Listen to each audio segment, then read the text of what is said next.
Heut komme ich zu dir in einem weißen Kleid, entschlossen komm ich dir Schritt für Schritt entgegen. Beim Traualtar wir wollen uns heut das Ja-Wort geben, um einen Bund zu schließen, der uns so vereinen. Du hast mein Herz gewonnen mit deiner Liebe. Ich vertraue dir völlig, darum komm ich jetzt zu dir. Gott sage ich Dank, dass es so geführt, dass an diesem Tag uns zum Traualtar gebracht.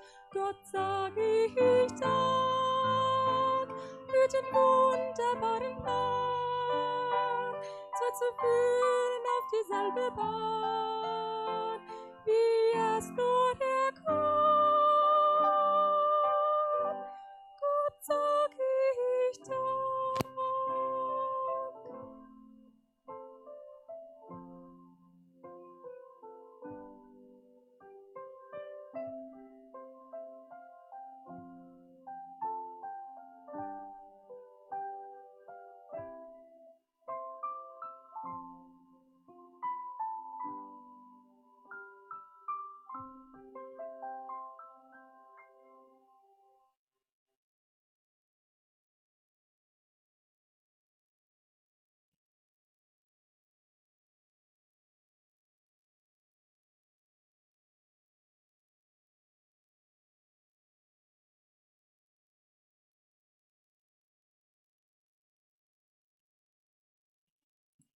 Okay, wir fangen an mit den Leuten.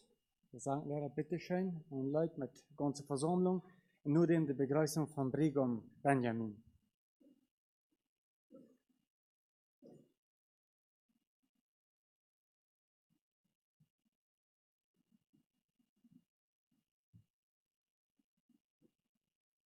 Wir haben uns alle top dat Leute singen, Nummer 134 uit het lopend Erbauung.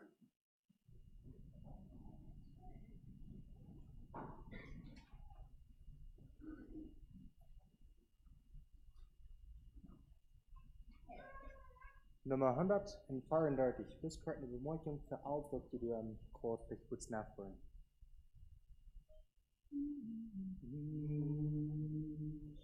Als der Herr die Welt gemacht, alles schön und voller Pracht, hat der Herr gesehen, der Menschen ist allein.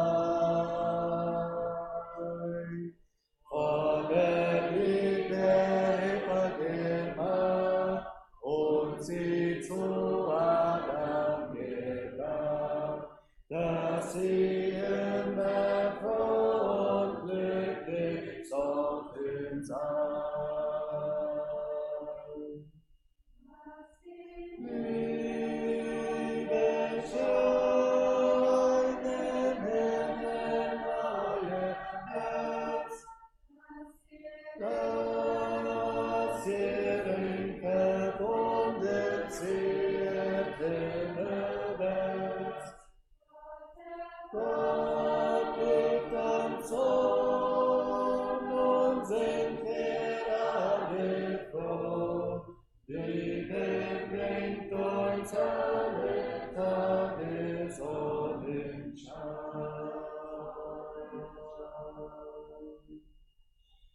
Wenn ihr zieht durch Land und Wald, singet fröhlich, dass es schallt.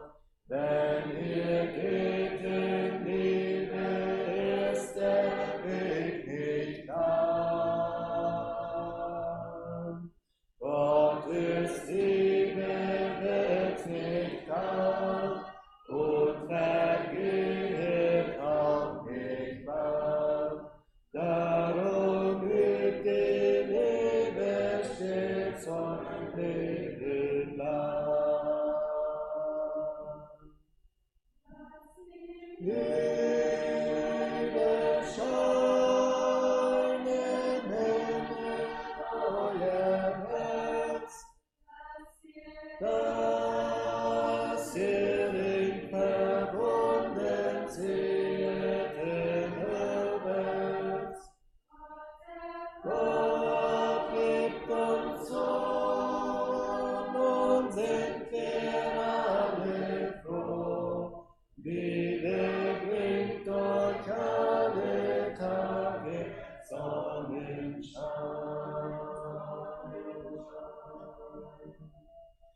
Fragt zuerst nach Gottes Reich, Friede er euch gibt sogleich.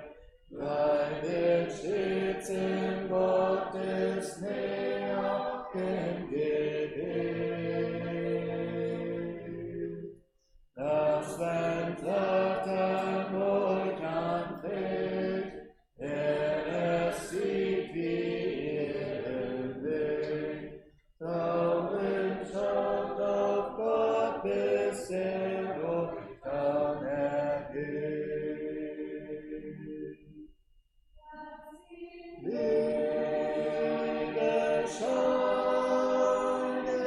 in euer Herz, dass ihr eng verbunden seht Himmelwärts. Gott liebt uns so, nun sind wir alle froh. Liebe bringt euch alle Tage Sonnenschein.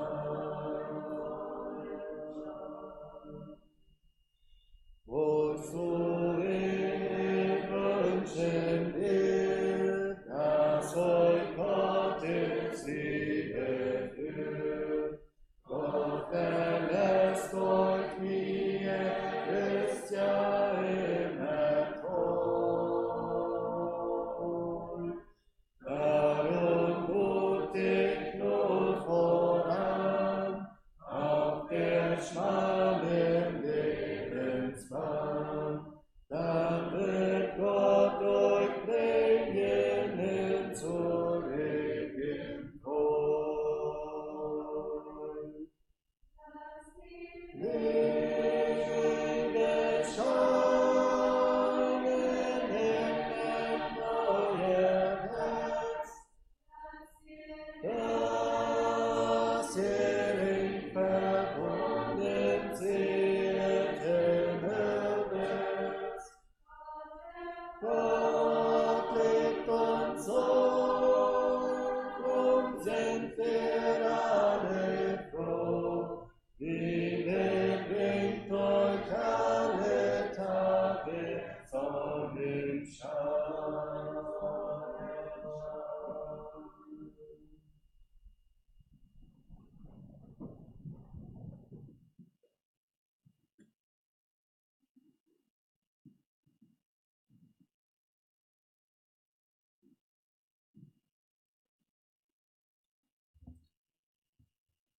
Radachala. Ik vind je werk hartelijk welkom hier mee te leven met ons.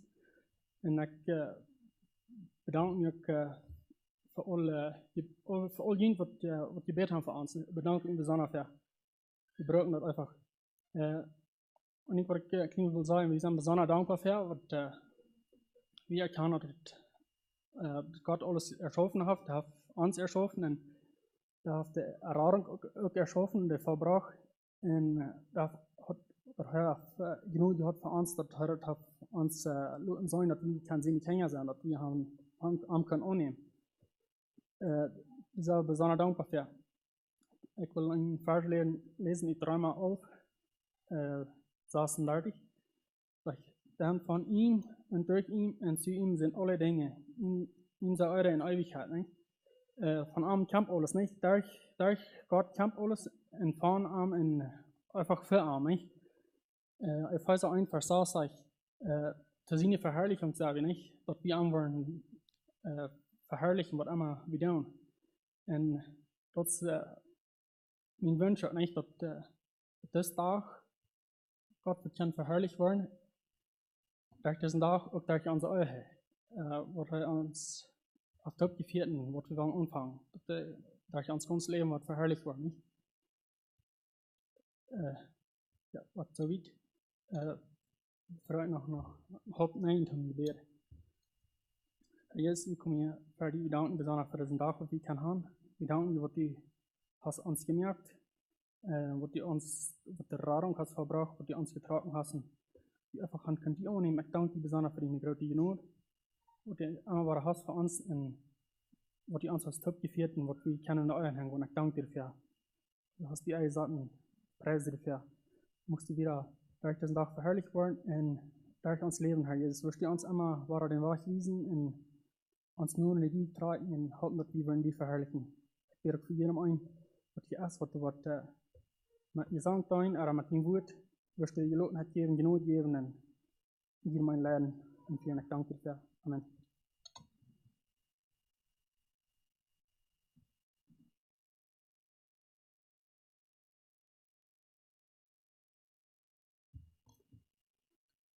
Ja, we kunnen daar van mijn zien, krijgen we hier jullie alle te zijn.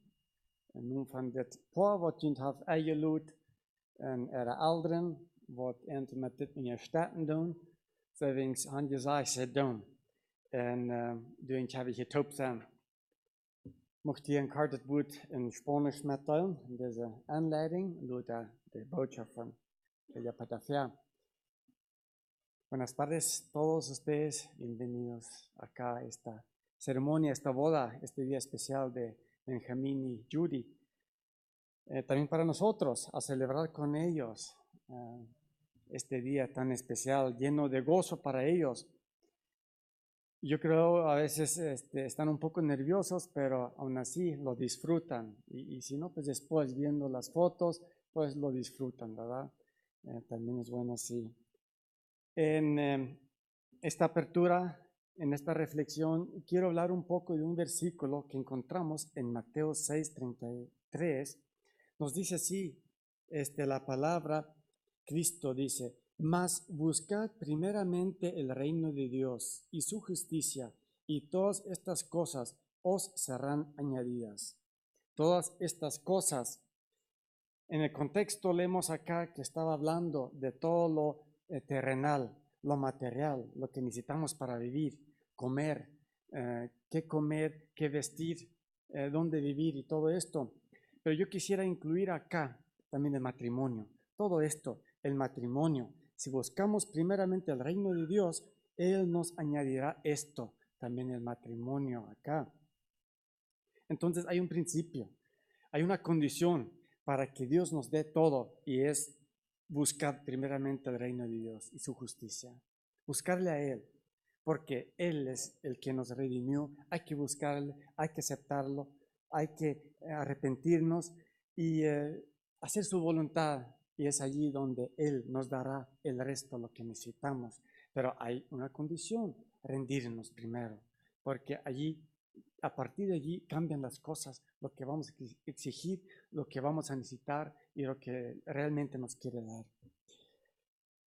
Muy bien, quiero aplicar esto de buscar primeramente el reino de Dios y su justicia a una historia que encontramos en el Antiguo Testamento. Allí quiero hacer una aplicación de este versículo.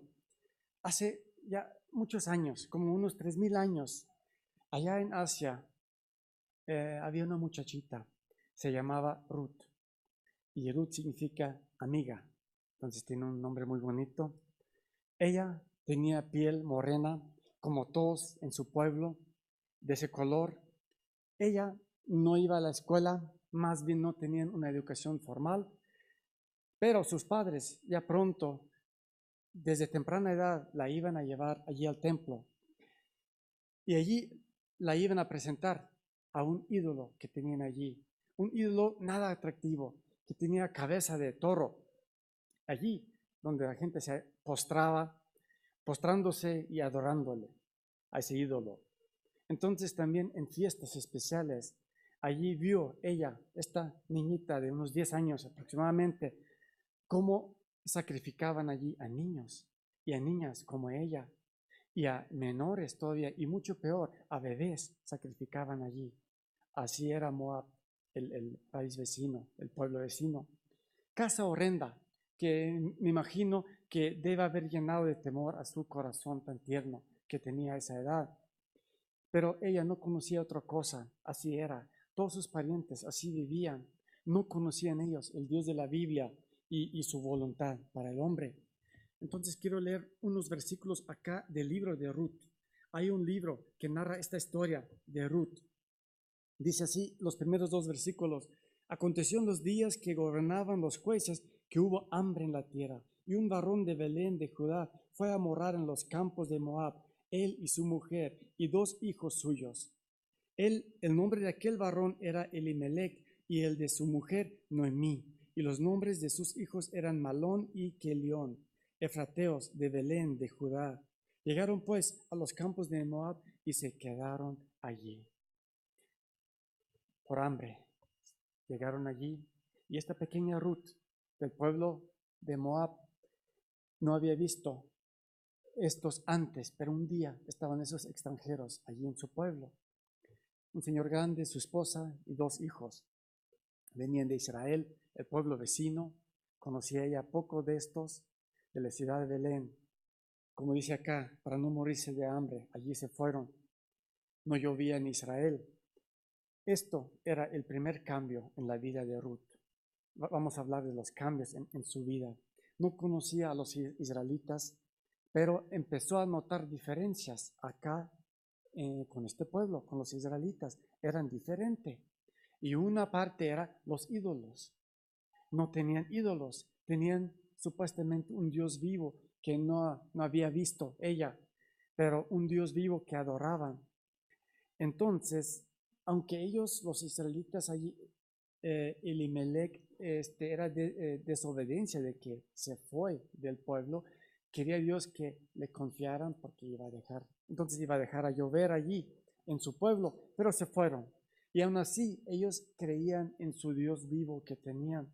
Entonces, la primera diferencia, el primer cambio que vi allí era esta familia, la diferencia de esta familia que adoraba a un solo Dios. Y una familia tranquila, una familia donde había amor, porque la mamá, Noemí, llevaba el nombre de placentera, que era una persona feliz, y muchas veces así era la persona, y lo era ella. Después lo vemos en este libro que así realmente era. Entonces era una amiga de ellos. No sabemos cuándo, tarde, temprano, conoció a esa lo que era su suegra. Eso era el primer cambio. Llegó gente de afuera en su vida. El segundo cambio que leemos acá dice en el versículo 4, y murió Elimelech, y después también los hijos. Llega el día en que esta Ruth se casa con Malón, uno de los hijos. No es malo, Malón acá tiene otro significado. Él perteneciendo a este pueblo especial que llegó de afuera, que contaban con un Dios vivo.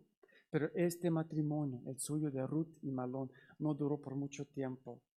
Y el último, pues como leemos allí, siguiendo leyendo, que pronto allí estaban las 3 viudas. La mamá, Noemí, y luego Ruth y Orfa, la otra nuera del otro hijo que tenía Noemí.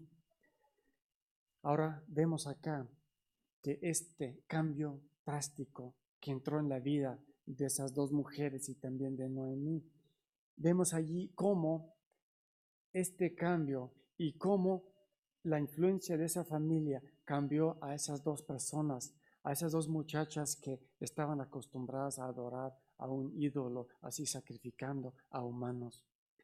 Vemos aquí en la manera de la dedicación a la nueva familia, vemos esto y mucho más cuando Noemí decide regresarse a su pueblo, un pueblo que ellos no habían conocido. Ahora el tercer cambio, esto era el segundo o más bien muchos cambios pequeños, llega el tercer cambio en la vida de Ruth, donde ella ya decidió buscar primeramente a Dios, ese Dios de los israelitas. Dice acá que el versículo 6, entonces se levantó con sus nueras y regresó de los campos de Moab. Se salió de Moab para ir a Israel. Entonces, esto es el día en que ellos tienen que hacer una decisión. Salen de su cultura. Es un cambio muy drástico, salirse de su propia cultura. La prueba real es acá, saliendo una vez de un entorno confortable, un entorno común donde siempre he estado, con el cual estoy familiar. Entonces, algo que no conocían. Y cuando Noemí les dice, mire, mejor regrésense, porque este es su pueblo, acá nacieron, acá están sus padres, sus amigos, sus familias, quédense acá. Yo, ¿qué les puedo ofrecer? Yo me regreso y en otras palabras, aunque no lo dice, pero en contexto sabemos, y leyendo de la historia, que es difícilmente que alguien alguien pudiera adaptar esa cultura. Hay que aceptar todo y dejar todo lo de ello atrás, si no, no era posible entrar en un pueblo como Israel porque era exclusivo, así Dios lo había diseñado para un propósito especial. Ahora, ¿qué dicen las nueras allí? Y principalmente Ruth, Orfa sí acepta esa invitación a que allí. Dice ella, tu Dios es mi Dios, lo único que nos separa es la muerte.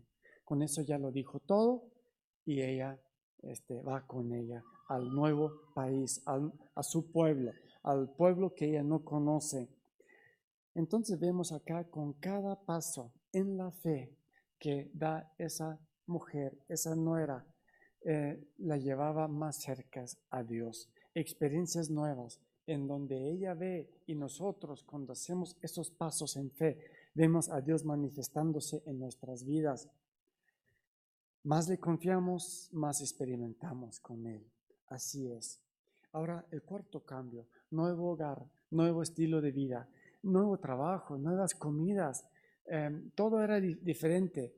Los condimentos que usaban, la manera en saludarse, la manera de adorar, todo era muy diferente.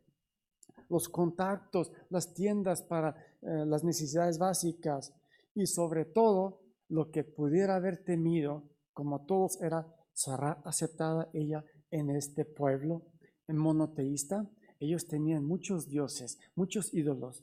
El pueblo de Israel solamente tenía un Dios, era monoteísta, creía en un solo Dios vivo que está en los cielos. Y a ese adoraban, ese temían. Entonces era algo separado, algo apartado para un propósito especial. Y luego la pregunta puede surgir, ¿me aceptarían? ¿Me aceptarán allí?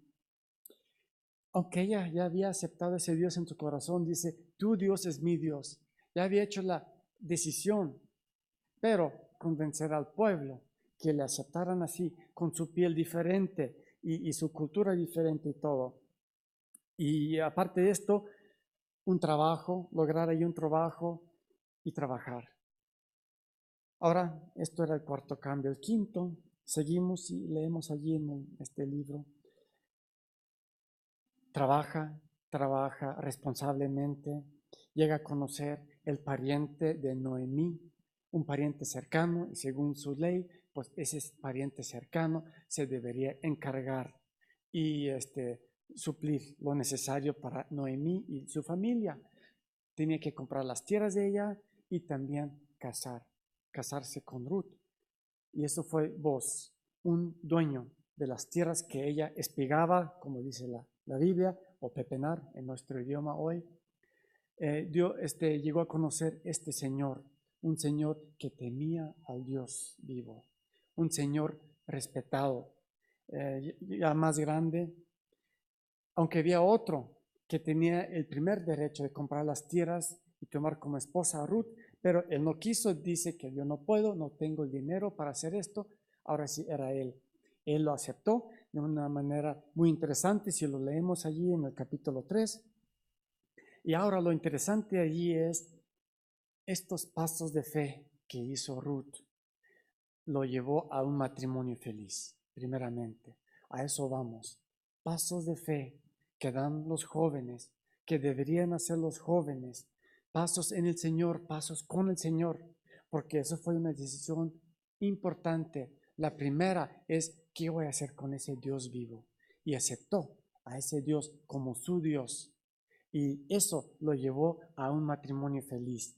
Es confiar en Él.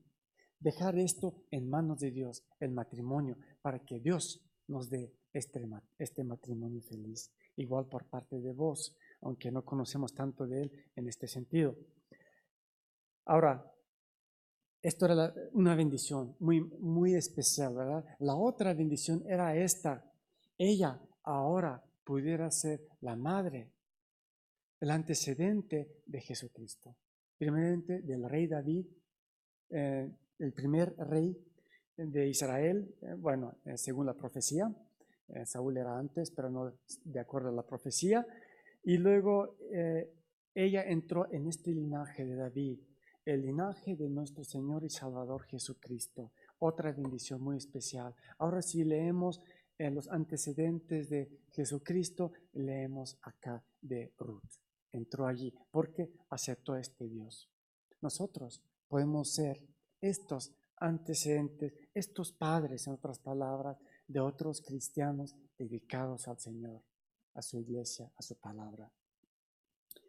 Ahora, amigo, si quieres que Dios se demuestre en su vida, hay que llegar a esta fe que cree, aunque no ve, como en el caso de Ruth. No veía, tenía que ser estos pasos hasta que al final lo vio. No vio a Jesucristo, pero me imagino que sí vio a David, al rey.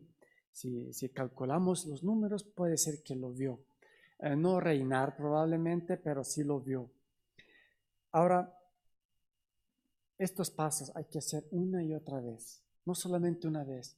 Cada día hay que hacer esos pasos de fe, en la fe. Y la fe no tiene lógica. Muchas veces no es lógico las decisiones que hacemos. Por eso es fe, creer en Dios. Si nosotros buscamos a Dios primero, como dice nuestro versículo, Él nos dará el resto, todo lo que necesitamos. Como dice el versículo, mas buscad primeramente el reino de Dios y su justicia, y todas estas cosas os serán añadidas. El resto Él nos lo da como obsequio de pilón. El que espera en Dios, Él proveerá también para el matrimonio, como ya dije. Hay que buscar primero a Dios y así lo hace. Lo hizo para Benjamín y Judy y lo hará para todos nosotros. No vamos a estar allí sentado esperando, sino buscar a Dios, dice allí. Hay que estar activo. Se trabaja confiando, se confía trabajando, se espera trabajando y es así como Dios se demuestra en nuestras vidas. Que Dios lo bendiga. Vamos a inclinar el rostro para una oración. Padre, en el cielo, gracias te damos por una bonita tarde que nos has concedido. Gracias por este domingo especial, no solamente donde te alabamos, donde recordamos tu victoria sobre Satanás y la esperanza viva para nosotros, sino acá también el comienzo de un matrimonio nuevo, de una pareja que contrae, una pareja que fue guiada hasta acá y te pedimos que los bendigas. Y te pido también que bendigas a cada matrimonio acá que está presente y los que están por contraer o los que están orando, esperando que Dios les guíe. Espero y confío en ti, Dios, que te demuestres en ellos para que ellos vean cómo tú añadirás todo esto en sus vidas si primero buscan a ellos. Eso oramos y pedimos en tu santo nombre. Amén. Gut, als nächste haben wir ein Lied von der Jugend, bitte schön.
Hause, wie ein Ofen warm uns hält. Zu Hause, wo man Leid und Freuden teilt. Sag, wo fühlst du dich zu Hause, wo man gern einander sieht, für Gottes Willen trachtet und auch lebt. Sag, wo fühlst du dich zu Hause, wo man gern einander sieht, für Gottes Willen trachtet und auch lebt.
Wo die Liebe wohnen kann. Sie lebt und erfüllt den ganzen Raum. Ein Zuhause wollen wir wünschen, dass es jeder gerne sieht. Von Gottes Liebe jede gibt. Ein Zuhause wollen wir wünschen, dass es jeder gerne sieht. Von Gottes Liebe jede gibt.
Dankeschön, Jugend, für das Leid.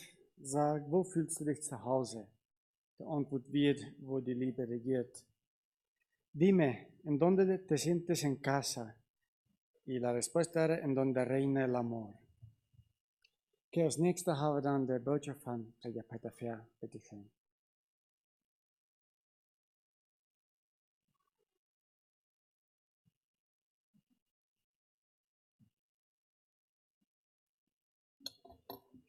Ich freue mich hier von dir auf diese Cast zu sein, auch von Benjamin Judy. Wir haben uns auch durch die Jugendarbeit kennenlernen, haben gute Erinnerungen davon. Und wir wollen uns hier von dir in dieser Botschaft, haben wir uns hier ein Familienleute, wir können das ein jüdisches Familienleute aus dem Psalmbuch nehmen. Und in Psalmen, da finden wir zwei Familienleute, das haben wir genannt, das sind jüdische Familienleute, und das Psalm 127 und 128. Wir wollen uns Psalm 128 uns nehmen. Ja, dort der Kapitel zu lesen. Dort sagt es dort, ein Lied im höheren Chor. Wohl dem, der den Herrn fürchtet und auf seinen Wegen geht. Du wirst dich nähren deiner Hände Arbeit. Wohl dir, du hast es gut. Dein Weib wird sein wie ein fruchtbarer Weinstock drinnen in deinem Hause, deine Kinder wie Ölzweige um deinen Tisch her. Siehe, also wird gesegnet der Mann, der den Herrn fürchtet. Der Herr wird dich segnen aus Zion, dass du sehest das Glück Jerusalems dein Leben lang und sehest deiner Kinder, Friede über Israel. Dat zijn we altijd als een psalm wat am reden dat om een gezegnet hem. Dat is ook het thema ook na, een gezegnet hem. En wat braucht het hem dat een hem gezegend is?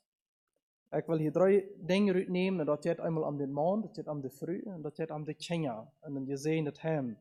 En het eerste Mal, wat braucht het van den maan dat het een gezegnet hem is? Dat zegt er dat hij wordt gottesfürchtig zijn. Dat lezen we er 2 Mal. Wohl dem, der den Herrn fürchtet. En dan zegt er in Vers 4, also wird gesegnet der Mann, der den Herrn fürchtet.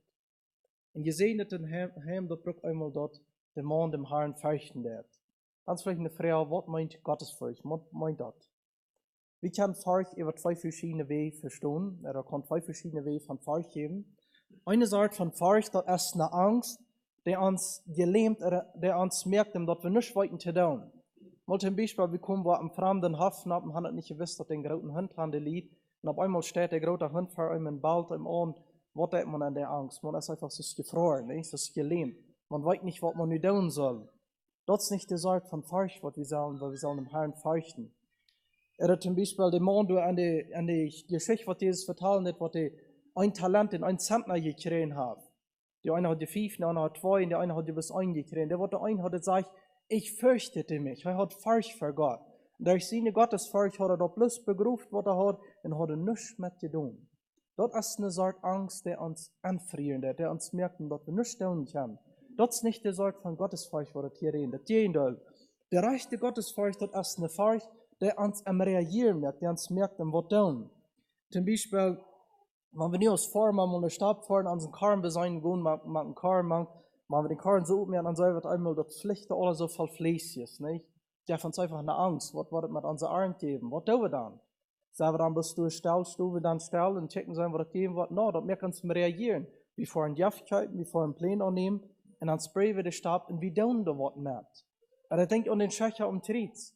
Der Schächer um Tritz, der geraten wird, auf wirklich einer, er wird er in seine Gottesfurcht, daher reagieren auf das, was er da sagt. Und das ist eine rechte Gottesfurcht. Eine Gottesfurcht, der uns merkt im Reagieren, der uns merkt im was tun, der uns merkt im den Sinn melden, der uns merkt im Gehorsam zu leben, Gott gegenüber. Eine Furcht, der uns nur Gott handtragen wird. Eine Furcht für das Gerecht Gottes, der uns Tränen Arm bringen wird, aus einer Zuflucht für Erfahrung, was uns eine Arm bringen wird. Jemand hat mir das gesagt, was Gottesfurcht ist. Die Furcht Gottes ist ein Bewusstsein, dass ich in der Gegenwart von einem heiligen, gerechten und allmächtigen Gott lebe und dass er mich verantwortlich halten wird für all meine Motiven, Gedanken, Worte und Taten. Gott zu fürchten ist ein Verlangen, in Harmonie mit Gottes gerechten Vorschriften zu leben und ihm allein ehren. Das Wort Gottesfurcht wurde gebraucht von einem Mann und einem gesehenen Heim. Ganz vielleicht eine Frage, wo entsteht so eine Gottesfurcht aus der? So eine Gottesfurcht aus der entsteht durch, wenn wir ein großes Gottesbild haben. Wenn wir einen großen Gott haben, was wir anbeten tun. Ich denke an Mose. Mose ist ein Gottesfurchter Mann. Wo wir seine Gottesfurcht durch entstehen. Der wird dadurch entstehen, dass er hat gesehen, wo Gott die 10 Plagen in Ägypten führen hat. Er hat gesehen, wo das Volk Israel durch das Rote Meer, wie durch die Wegen, wo dort am See dort Futter stehen bleibt, wo sie durch wie ein Deich gehen. Er hat die Dinge gesehen, wo Gott in der Wüste hat das Volk Israel geführt. Er hat ein so großes Gottesbild. Deswegen hat er eine große Gottesfurcht.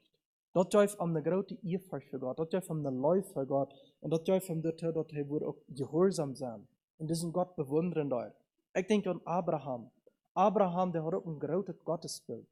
Abraham kommt mit Mesopotamien. Hij deed ook de Ur in Chaldea, wenn ich die da oft ja da anbeten. Wenn oft Gott wurde euch bet, wie einer von da wie der Gott der Fruchtbarkeit. Aber der Gott hat ihm noch nicht Container nicht gegeben. Hij wie getestet an den oft Gott, was hij anbeten da.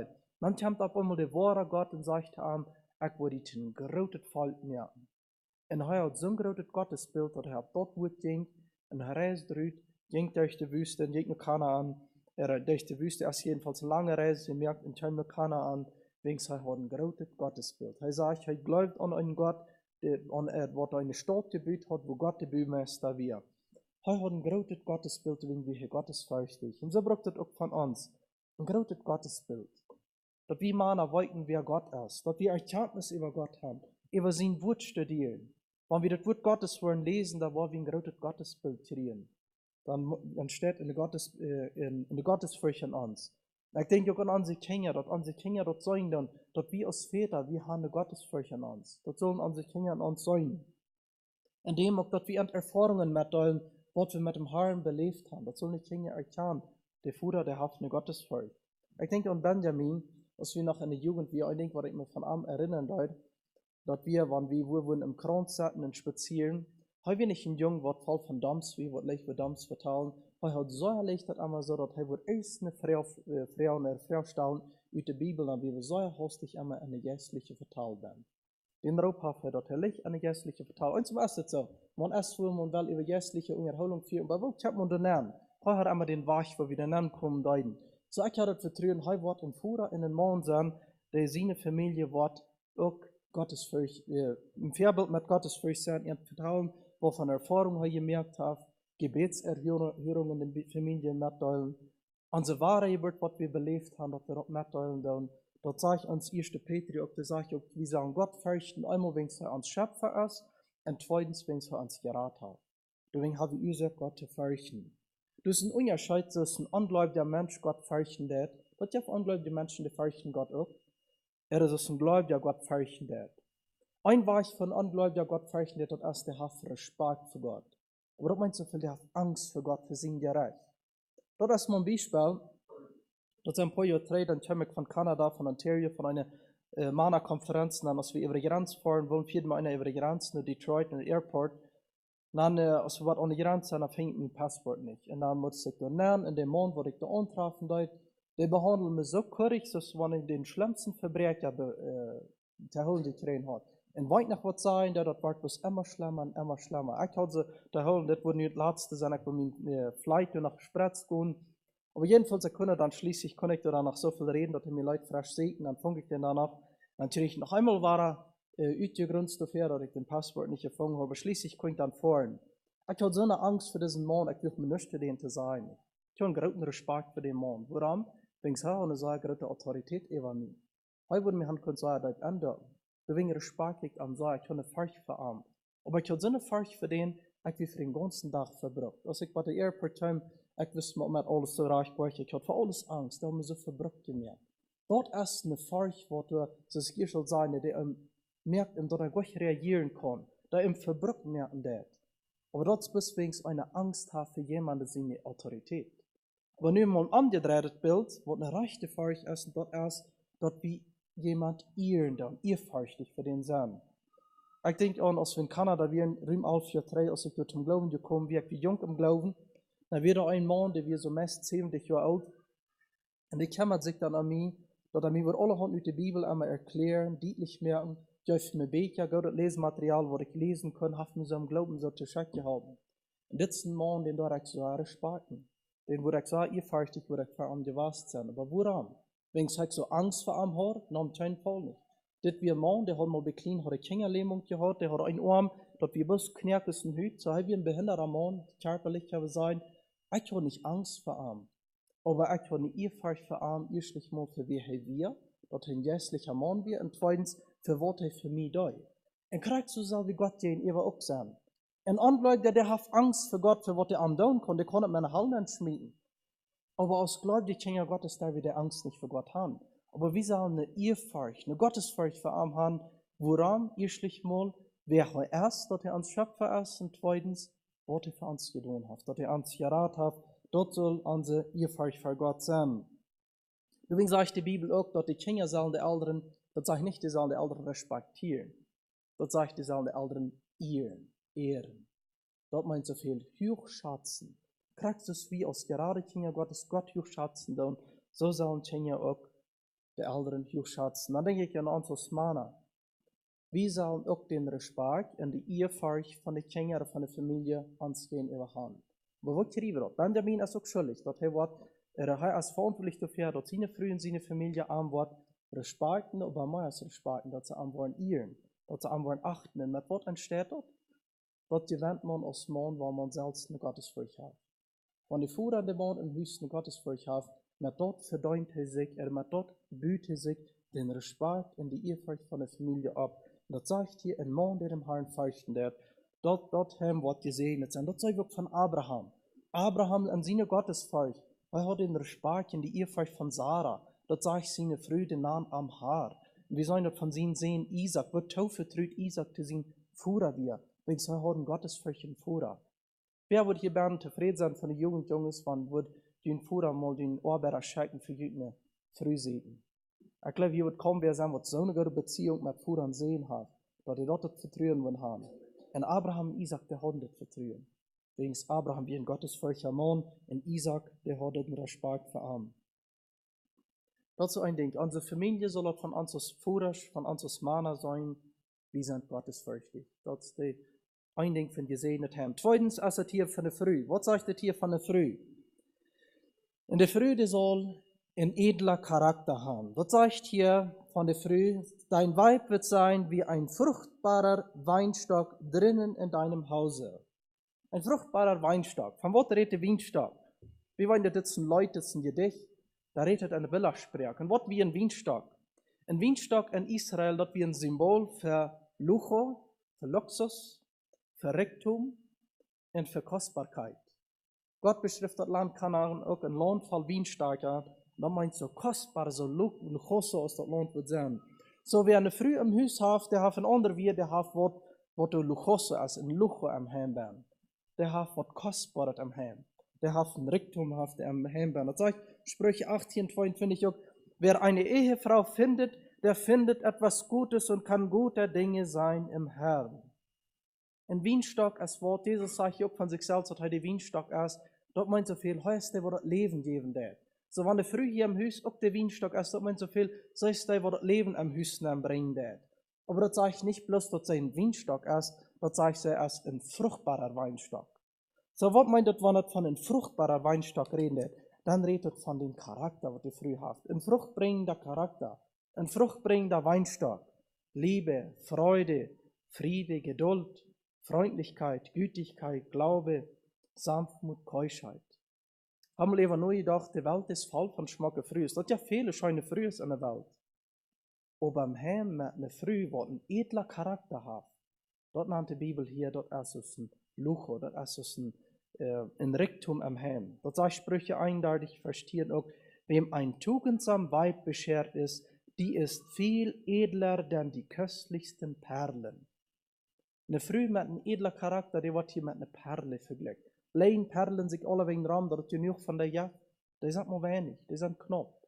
Und so ist eine Früh mit einem edler Charakter, die sind nicht alle wegen zu finden. Dort sagt hier, der wer so gefangen hat, der hat eine köstliche Perle, die kommt vom Herrn. Ich denke, wenn wir das am höchsten Beispiel aus, wie kann uns bei das die das hier Mode über dem war geworden, dass sie sich Chimenez am höchsten am Bühren down. Aber das gibt zwei Sorten von Chimenez, was man sich kann am Bühren. Das gibt eine Sorte Chimenez, die sind bloß für ein Lucho. Das sitzt so, der Hand vier Bern, aber in der Wirklichkeit ist das bloß ein Lucho. Das Schmack, aber uns wieder, das ist das nicht zu Wort zu brücken nicht. Aber dann gibt es die Chimenez, der sind auch sogar üschlich der guten Schmack. Und zweitens, die sind auch dafür angereicht, dass die nach der Hüst behalten können. Dort habe sein, dass einmal ein Lucho, aber das ist auch was Nützliches am Heim. Und so ist das mit einer Früh, mit einem edlen Charakter. Das ist nicht bis was schmacket in Lucho am Heim. Das ist ein nützlicher, ein fruchtbringender Lucho ist das am Heim. Ein fruchtbringender Reichtum ist das am Heim. Sprüche 19, 14 sagt, ein vernünftiges Weib kommt vom Herrn. So wichtig für die Früh am Haus, für den Charakter, was auf den edlen Charakter. Das für die Judy sehr wichtig. Es ist viel wichtiger, und wer du bist, als was du das. Also, was eine Früh endlich, wer so ist, den Charakter, was er ist, das spielt eine sehr große Rolle. So eine Früh, die kann so viel Einfluss auf die Familie ausüben. Petrus sagt das auch, eine Früh mit einem edlen Charakter, das sage ich, so eine Früh, die wird mit ihren Wandel, was ich kann, ihr Mann gewinnen, mit das alle Versiegen, ihr Mann zum Glauben zu gewinnen, die kann unheimlich viel Einfluss am Heim ausüben. Sprüche eindeutig sagt das auch von der Früh, wovon Einfluss der auf ihre Sehens hat. Ihre Sehens sagt, dass die wollen die selig preisen. Sie wird eine Umgebung in Respekt haben, so eine Früh mit so einem Charakter. In die Eigenschaften von diesem Charakter redet Sprüche eindeutig von, was ist dort? Einmal, dass sie auch gottesfürchtig ist. Zweitens, dass sie ihre Priorität im Haus hat. Und das sagt jetzt auch das Kapitel, sagt das auch, sie wird ein fruchtbarer Weinstock drinnen in deinem Hause. Unsere Priorität von der Früh mit edle Charakter ist ihr Haus, ihr Heim. Sprüche eindeutig redet auch von, dass es nicht arg, wenn eine Früh vielleicht ihr Mann hat, zum Beispiel auch mit das Geld verdienen, so wie das kann, büten vielleicht auch wo haben. Aber ihre Priorität in ihr erster Platz ist das Heim. Das bin in ihr Heim. Nächstens sagt es auch, sie kann lachen für den kommenden Tag. Sie kijkt positiv in die Zukunft an. Sie schafft von tief was Lot. Ich habe immer nur gedacht, meine Früh, was wir nicht, das, was ihr alle Tag ist. Alle Tag tief abstehen, fern die Kinder endlich abgestehen sind, dann wird ihr das all mit derselben Arbeit einmal los. Eten merken, abwaschen, besorgen, Kleider waschen. Und dort jetzt so lange, was Lot zu ist, was nicht alles im Bad bin, erst nach 4 nach Lot ist dort, und so geht das selbe dort ein Tag nach dem anderen. Denke ich immer so, muss aber langweilig sein, immer diese selbe Arbeit. Aber das, was der Teken ist von der tugendsame, edle Charakter von der Früh. Der von tief, was Lot so Arbeit am Haus der. Dort sagt er, dort, was ein Heim sein, was er gesehnt ist, wo diese Früh mit diesem edlen Charakter ist. Drittens, wir haben über nach Kicken von den Kindern an so ein Heim. Und ein Heim, was er gesehnt ist, wo von den Kindern sind dort. Diese Kinder, die waren hier so, das sagt, deine Kinder wie Ölzweige um deinen Tisch her. Hier waren die Kinder mit Ölzweige. Ölzweige sind die Äste von dem Ölbaum. Ölbaum, das ist der wichtigste Baum in Israel. Wenn man in Israel geflohen ist, wenn wir den Jet ist von Europa nach Israel fliehen, dann höchstwahrscheinlich war wir durch den Jet auch eine Multi mit Oliven kriegen. Denkst du, kommen dich bei Israel, dann sind die Oliven am Plateau werden. Und das wird so wichtig in Israel, dort man Olivenart. So Olivenbaum wie ein so wichtiger Baum in Israel. Und dort sage ich uns also viel, dass es ein großes Vierreich Kinder zu haben. Eltern, die durch Kinder haben, ist ein großes Vierreich. Das sagt die Bibel auch, siehe, Kinder sind eine Gabe des Herrn und Leibesfrucht ist ein Geschenk. Eltern zu sein, das ist eine so große Abgabe, was Gott uns anvertraut hat, Kinder zu haben. So bedienungsvoll, wird auch so lohnenswert sein, wenn wir das für den Herrn tun. Dem Herrn Jesus wären die Kinder auch so wichtig. Das geht in den Zeitgeist von der. Die Welt sieht das nicht so an, dass Kinder ein großes Vierreich sind. Aber wenn wir sehen, dass du sind die Kinder hoch geschätzt. Du wollen die Kinder viel wert sein. Das ist das gerade, dass die Kinder hoch geschätzt sind und wir sehen, dass die Kinder wollen für wichtig und die sein. Das wird wichtig für uns als Eltern, was Kinder sollen sein im Heim. Was Kinder sind, ist mal. Einmal Kinder, da muss wir weiten, die sind in Sinn geboren. Da muss wir immer nur denken, dass unsere Kinder, die kommen nicht aus Engeltes an diese Welt an. Und da muss wir doch denken, die Kinder, die sind in Sinn geboren. Dass die müssen durch die Genut Gottes auch geraten worden. Dass wir uns bewusst sind. Wir müssen das auch weiten, dass Kinder müssen durch Zucht und durch Abreichung die verändert worden. Die sind einmal Sinn geboren, die müssen dadurch verändert worden. Und dass wir als Eltern ja niemals wollen, die Sinn verleiden nicht. Ich denke wirklich, als ich von der Tag eins mit Kinder, was hinter dem Partei gestellt, und die Leute alle möglichste kicken in der empfindliche Horten, was du alles was nennt geschafft. Du sagst, wie schuldig, wenn wir dort tun, dass wir an sich Kinder eine Sünde anleiten tun. Die Bibel warnt, für Jesus sagt, dass wir die kleinen Kinder nicht sollen eine Sünde anleiten, nicht für die Sünde verlocken, nicht. Als Eltern haben wir eine große Verantwortung, dass die Kinder sollen geraten werden und dass die Worte Wort Gottes geprägt werden. Kinder, die hoch geschätzt worden im Heim, was war wir mit denen tun? Die war wir auch die Furcht Gottes prägen. Mit dort auch wie dort, da habe ich gesehen, mit einem großen Gottesbild. Dort unsere Kinder einen Anzug sein, dort wie ein großen Gott dahin tun. Mit dort soll wir an die Gottesfurcht auch wiedergeben. Wie sollen unsere Kinder das Wort Gottes wiedergeben, auch dort wir an dort lehren, und das Wort Gottes beibringen. Wenn Kinder hoch geschätzt sind am Heim, da war wir an das Wort Gottes beibringen. Da war wir die Kinder dort auch erklären, wo sie können geraten wollen. Wenn wir die Kinder hier schätzen, dann, ich denke, ein paar Monate dann verteile ich mit einem Mann, der kommt von Bolivien, weil wir in Bolivien abgewaschen, dann sehe er aus einem kleinen Jungen, wie abgewaschen, von klein ab an hat seine Mama immer gefragt, wo ich ein Tag in den Himmel komme. Dann hat die Mama immer gesagt, das kann wir nicht weiten, hoffentlich wasch, aber das kann wir nicht weiten nicht. Und wurde mit diesem Jungen ausgedreht, wie so ein rebellischer Junge geworden, abhängig stehen. Ich weiß nicht genau, dass Leute geraten worden, aber dort ist uns als Eltern unsere Aufgabe. Wie man die Kinder dort erklären, wo kann ich geraten worden? En dat beigebracht worden, wo der Jesus gekommen ist, wo ist gestorben, wo für sein Blut ranloten, wo ist vom Tod abgestoßen. Damit wir können gerat worden, die können ja das beibringen, wir müssen uns zu diesem Jesus, mit wir uns bekehren und Namen annehmen. Das soll die Kinder auch gesagt worden. Wo die Kinder juch geschätzt worden, wo wir das bekommt, merken wir das Wort Gottes, wo sie können gerat worden, in noch ein Ding mehr, wir wollen unsere Kinder auch den Glauben wiedergeben. Die biblische Lehre wiedergeben.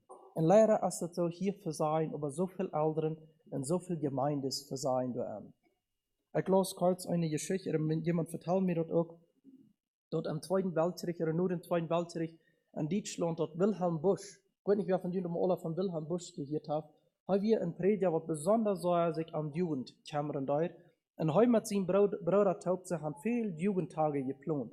So einmal bei 3000 Jugend, was sie Taub holen, da, das wie eine Zeit, wo da so viel Distanz in Deutschland wir, wie in dem Zweiten Weltkrieg, Menschen werden verbessert über Gott, wo dann Leute das alle tun, und diese Verzweiflung, was sie werden. Und dann dort haben diese Brüder geschafft und haben Jugendtaub geraubt, haben Jugendtage gemerkt, sie singen mit den Jugendjunges Taub und haben was Besonderes getan. Und viele, die sind durch dort zum Glauben gekommen und das durch eine Erweckung durchsteht. Aber jemand vertellt mir, was von Deutschland kam, sagt da, von der ersten Tag wusste ich geblieben. Von der ersten Tag trat das Lied in Deutschland, Menschen in Deutschland, die sind nicht im Glauben, die sind nicht gottesfürchtig. Kriegt diese Generation, die damals im Glauben kam, das sind die, die nun am Wachstorben sind. Aber wo ist die nächste Generation? Ist nicht wiedergegeben worden.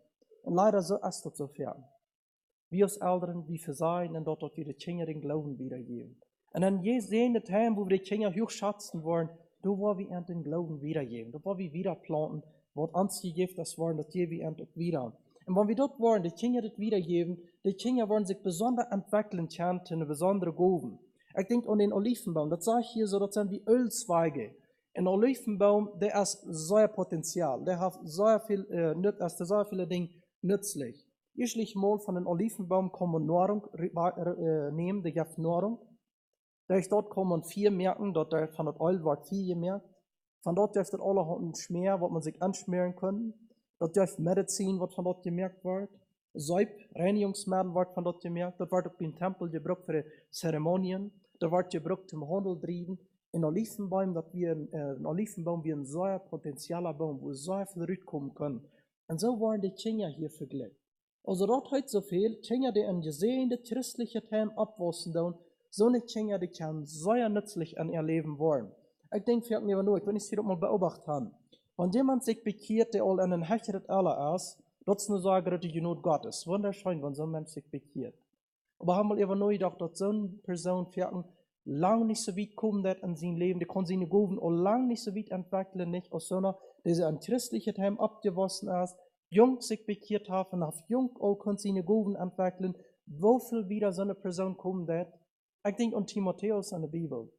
Paulus sagt von Timotheus, wenn sie von klein ab an die Heilige Schrift als eingeprägt worden, dass die durch dort zum Glauben gekommen. Und Paulus sagt, ich habe keinen Mitarbeiter, der mir so nützlich ist, als der Timotheus. Woran? Von klein ab an christliche Themen abgewaschen, in den Glauben angeprägt worden, der können so nützlich loder worden. Und dort ist Fähigkeit von christlichen Hämmer. Man Dinge kann ein christlicher Hämmer abwaschen, der man sich sicher auch bekehren. Aber wenn der ist dann zum Glauben gekommen, der kann sich so viel wieder entwickeln durch dort, der kann so nützlich werden. Und wenn wir dort 4 Kapitel lesen, Psalm 127, da waren die Kinder mit Pfeile verglichen. Dort sage ich, die sind so Pfeilen von einer Hand von einem Starken. Das meint so viel Pfeilen, die bei Jung sind treu gemerkt worden, die sind treu zum Säuer wie Scheiten. Dort hat so viel so eine Kinder, die an so eine Hämmer sind abgewaschen.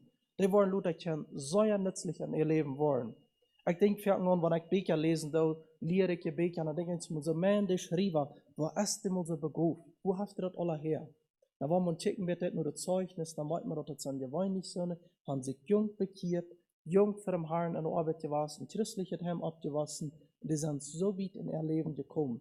Wir haben kurz bei uns eine Kinderwerk, und dann so hat wir die Missionsgeschichte von Hudson Taylor, Missionar in China.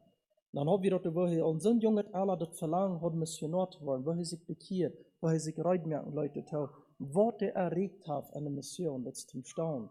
Aber das sind gerade diese Kinder hier, das sagt hier so, wo der Vater gottesfürchtig ist, die Mutter, die hat einen edlen Charakter, und die geben ihre Kinder den Glauben wieder. Das sagt, dort wollen sie Ölzweige sein. Das wollen nützliche Kinder am Leben wollen. So was von Verreichen, wo wichtig das ist, dort wir als Kinder Gottes christliche Heimat, dort wir Kinder haben, dort wir wollen Kinder für den Herrn abtragen. Nicht bis die Welt mit Kinder haben, wir als Kinder Gottes, wir als christliche Heimat mit noch Kinder haben, und die für den Herrn abtragen. Dort wird ein gesegnetes Heim sein. So das sagt du so, da wollen Kinder sein an dienen Tisch her, ram dienen Dash. Ram den Dash, dort ist hier du, wo wir genießen dann. Dort, wo wir Gemeinschaft haben. Dort hat so viel, eine gesehene Heim, der hat Gemeinschaft ram Dash. Der spazieren ram den Dash. Ich dachte, du kannst Benjamin und Judy, wo wichtig, dass die wollen Zeit haben, zum Spazieren einfach mal untereinander. Uns untereinander interessieren an der Familie, auch für die kleinen Kinder, uns für da interessieren. Spaß haben einer mit dem anderen, braucht das auch.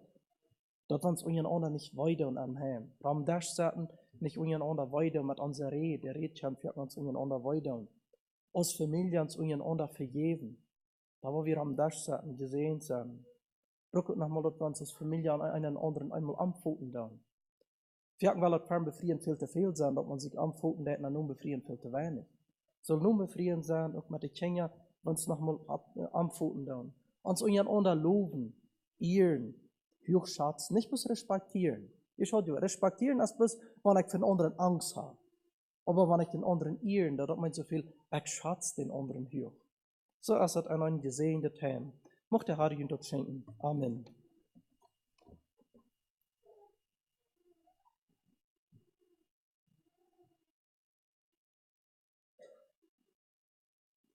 Okay, Dankeschön für das Wort.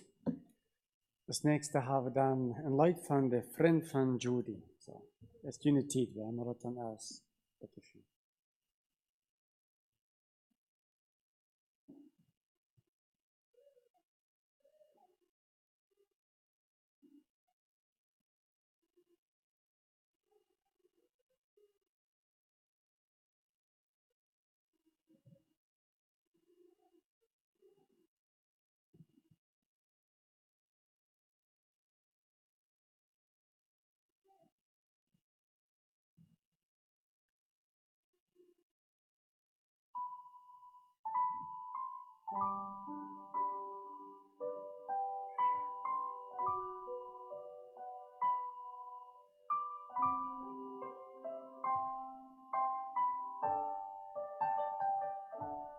Du kannst staunen und Gott danken für den Weg, den dich führt.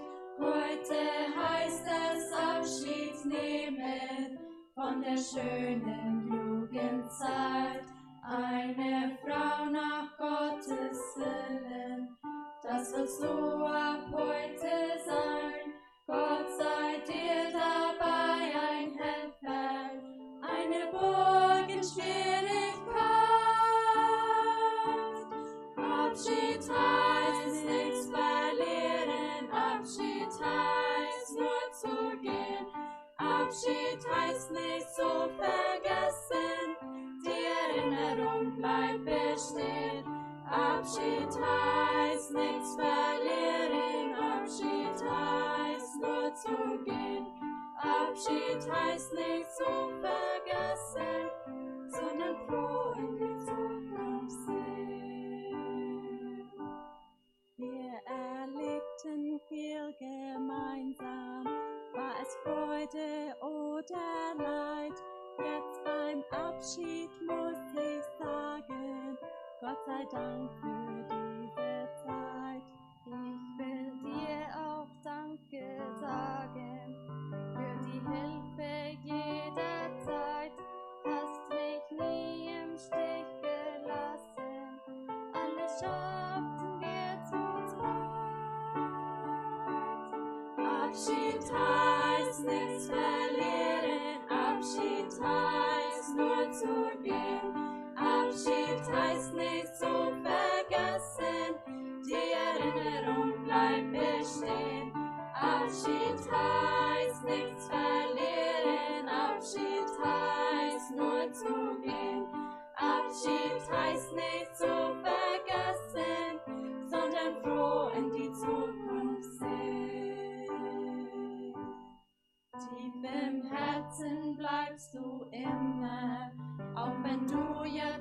von uns gehst.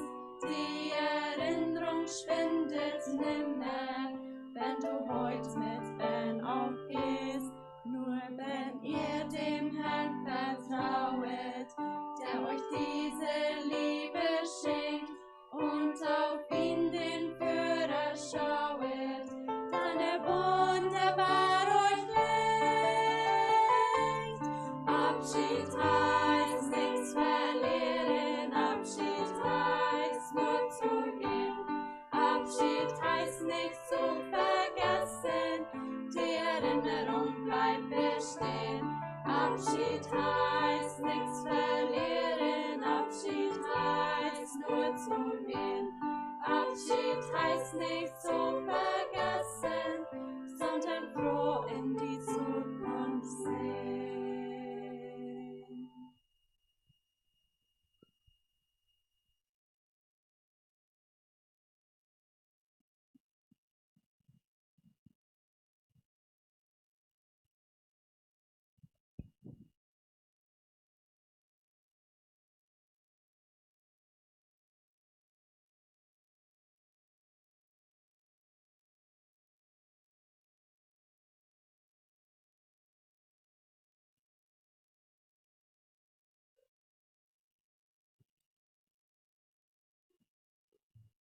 Dankeschön.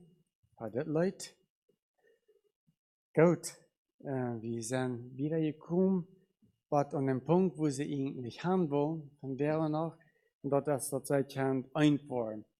Und sie haben auch das Wort, was gehört, nicht bis von der durch in Zeit, und die ganze Jugendzeit hat jedem ein Wort gehört, über und die Wichtigkeit davon. Und die noch wieder in diesen Entschlussstunden vielleicht noch abkommen, von wieder zu bedeuten, und die drei Frauen, bitteschön.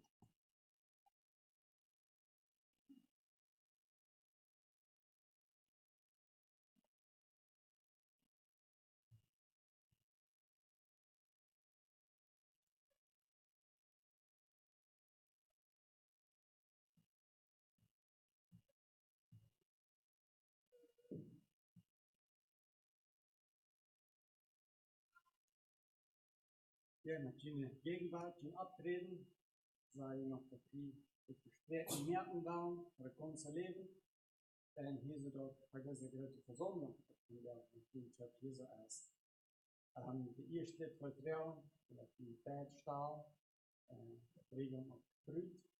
Die erste Frau ist, sie steht, glaubt die, dass der Ehestand von Gott eingesagt ist, durch Jesus Christus bestätigt, dass die verursacht in Gottes Furcht anfangen sollen? Was ist deine Antwort?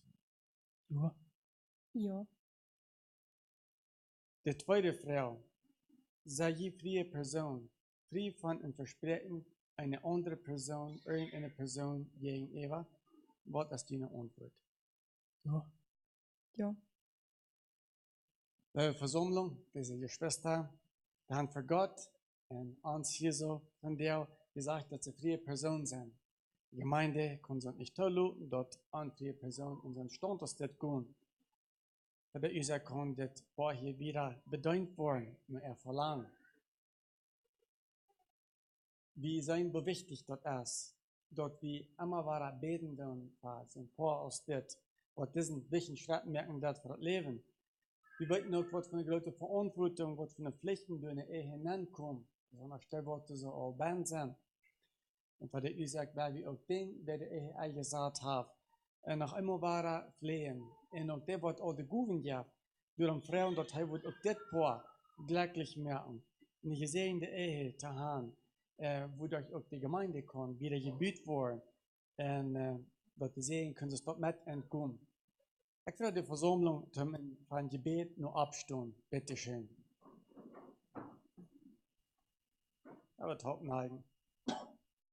Und Gott, uns himmlischer Bruder, du hast in Leib, in Weisheit, den Stand, diesen Ehestand eingesagt, für den Fried, für das Glück, für den Segen und deine Kinder. Du hast den auch geheiligt, dort die Sohn und den Bauen geführt worden. Diese Verlobte stehen hier, noch entschlucken, diesen Stadt zu merken. Du wegen als Gebet, und wir mit Und wir flehen, dass du wirst erhalten, verbinden. Dass du wirst entsegnen. Dass du wirst geben, dass sie würden ein Leben haben, wo du nicht ändern willst, wo du abrechtig wird. Dass Haus wird eine Stadt sein, wo Gerechtigkeit ist, wo Friede ist. Und dass sie den sehen, auch für sich gehen, was du dir verhalten hast, was die fürchten in deine Wege gehen. Herr Jesus, sehen du ihren Ehebund und gib den Amen, für das Jobut, was sie sich geben wollen. Durch Jesus Christus. Amen. Da je Platz nehmen. Weil ihr nach einzeln eine Frage stellen und um diese zu beantworten, gebt ihr die rechte Hand.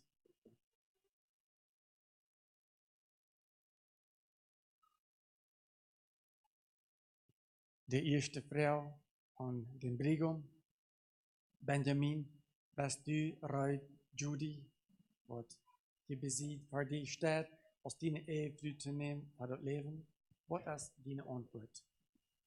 Ja, durch die Gnade Gottes, weil ich die Judy leben in ihren in der Ehem mit die Gottes gebauten in seine Verhaltungen, ihren in Gaude und schlechte Deel. Ich verspreche jemand, die treu der Seite stehen in Gesundheit und Krankheit, in Scheingun und Schleichgun, was der Tod entscheidet. Eine Frau an die als Brut, Judy, bist du reut, Benjamin Freus, als dein Ehemann für das Leben zu nehmen und seine Gehilfen zu werden? Was ist deine Antwort? Ja, durch die Gnade Gottes, weil ich Benjamin leben in ihren, in der Ehe mit ihm eine Gottesordnung und Verhaltung führen, in Gaude und in schlechte Deel. Ich verspreche jemand, am Tritt der Seite stehen, in Gesundheit und Krankheit, in Schleichgun und auch in Scheingun, was der Tod uns sterben wird.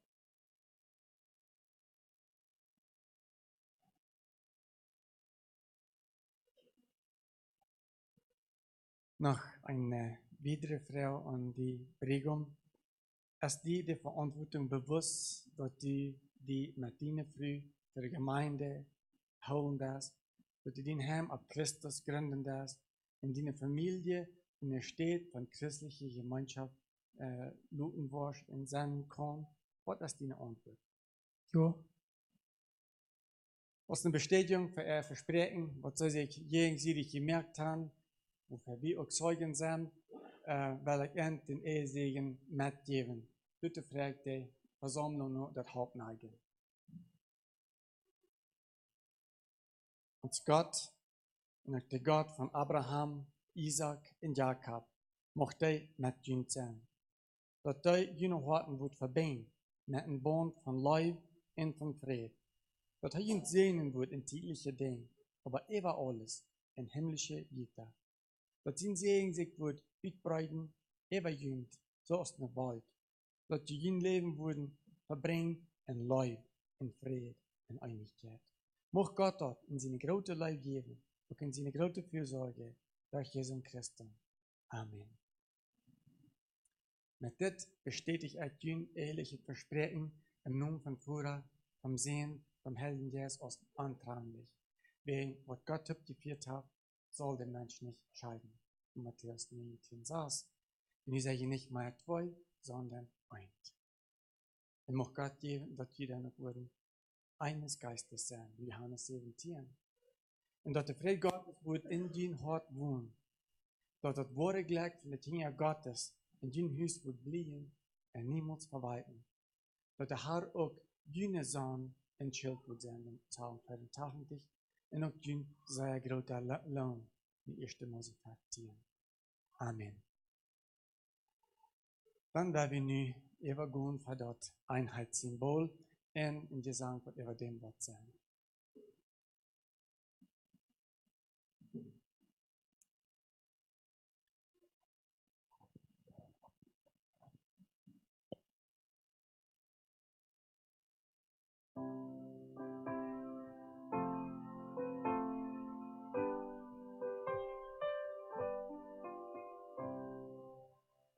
Was der Herr zusammenführt, soll der Mensch nicht scheiden.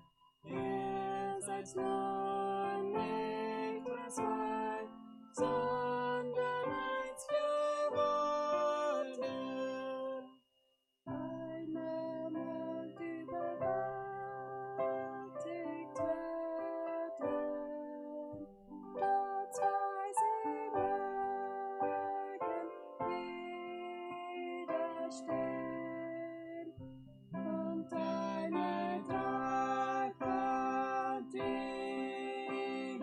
nicht nur, sie reißt nicht leicht entzwei. Was der Herr zusammenführt, soll der Mensch nicht scheiden. Ihr seid nur nicht mehr zwei, sondern eins geworden. Wunder, Glaube, Hoffnung, Liebe, doch Liebe ist die größte. Darum liebet immer euch, wie Christus euch auch liebt. Was der Herr zusammenführt, soll der Mensch nicht scheiden. Ihr seid nur nicht mehr zwei, sondern eins geworden.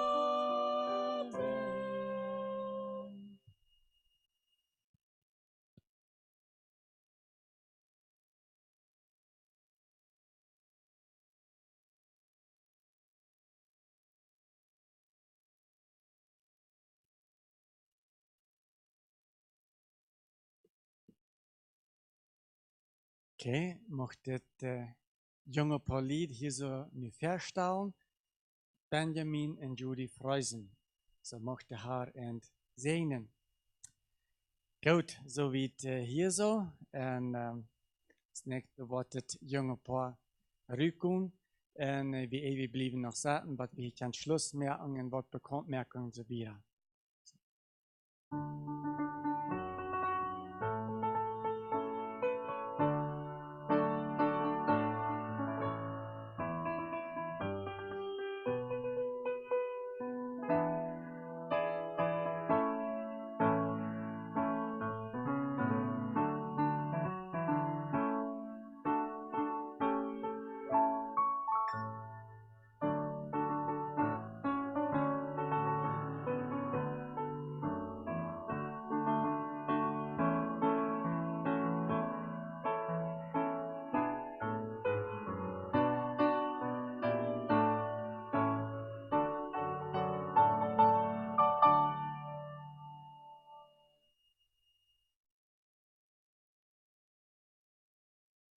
Es ist vielleicht noch einer der anderen, wo ich den Namen dort geschrieben habe, beim Nennen kommt, dann hast du noch Gelegenheit, dass ihr das tun, die Namen zu schreiben.